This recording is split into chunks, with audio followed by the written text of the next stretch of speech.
Bonjour, nous nous retrouvons pour un nouvel éco-geste. Aujourd'hui, nous allons parler compostage. Alors, c'est un moyen simple et économique de valoriser nos déchets végétaux. On va en parler tout de suite. Alors, premièrement, à quoi ça sert ? Ça va nous servir, le compost, à enrichir la terre, par exemple, de notre jardin ou de notre balcon. Pour faire du compost, on va utiliser des déchets végétaux. Ces déchets végétaux sont biodégradables. On va les transformer en ressources en les compostant. Ce qui va nous permettre de réduire la quantité de déchets qu'on produit. Nous, on va pouvoir générer un terreau maison qui va venir enrichir nos sols. Ces déchets végétaux, on va les transformer dans un composteur individuel, collectif ou parfois même directement géré par la municipalité.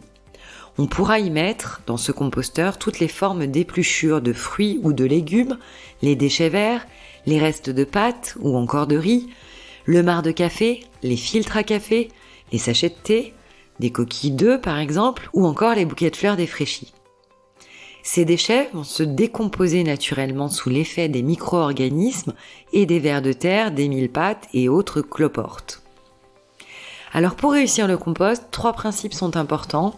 Premièrement, le niveau d'humidité, il faudra arroser régulièrement, en particulier si le compost est d'une taille importante.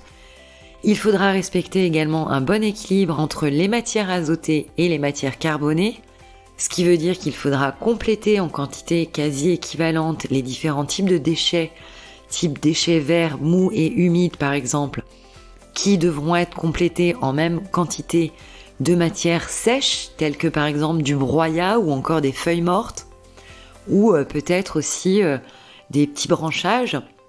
Et puis le troisième point important, c'est de respecter un bon apport en oxygène. Grâce aux matières sèches, on va avoir un effet Mikado naturel, une forme d'aération naturelle, mais néanmoins il est conseillé d'aérer régulièrement l'ensemble en brassant avec une fourche par exemple, une fois par semaine.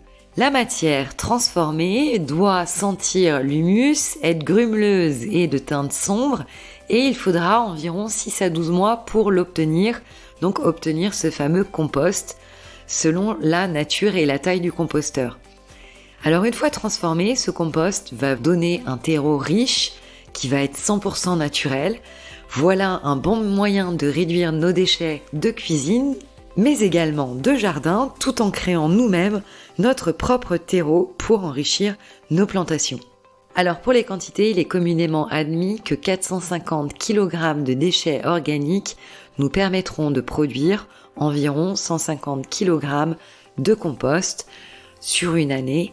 Voilà également une belle économie. Nous vous souhaitons une excellente journée et nous vous retrouvons demain pour un nouvel éco-geste.